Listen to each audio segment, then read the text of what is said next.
এতদিন তো এত পরোটা খেয়েছো, আমার একটা জল পরোটা খেয়ে যাও, জল পরোটা খেয়ে টেস্ট করো কেমন। আচ্ছা বলছি যে এই পরোটা খেলে সব কিছু ভুলে যাবো, সব কিছু ভুলে যাবে, সব কিছু নাকি ভুলে যাবো, বুঝতে পারছো? নিখিলদার দোকানে জল পরোটা নাকি খুব, এমনকি আমার সবজিতেও তেল থাকে না।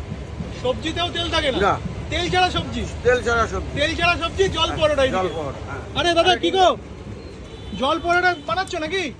কোথায় কোথায় তোমার জল পরোটা কোথায়? এইগুলো কি জল পরোটা তাই তো? আর সঙ্গে কি দিচ্ছ? একেবারে লাল লাল ঝাল ঝাল ডিম কষা। ও ও দেখুন বন্ধুরা, দেখেই তো একেবারে জিভে জল চলে আসছে। একটু তুলে দেখাও না গো দাদা। হ্যাঁ দেখছি, দেখাচ্ছি। এই যে তুলে দেখাও। এই রয়েছে নিখিলদার বিখ্যাত জল পরোটা তাই তো? পরোটা খেলেই খুশি। জল দিয়ে ভাজছো নাকি আবার? তেল ছাড়া জল পরোটা। আচ্ছা আর একটু দেখাও কি কি দিচ্ছ, একটু পরোটার সাথে একটু দেখাও আমাদের।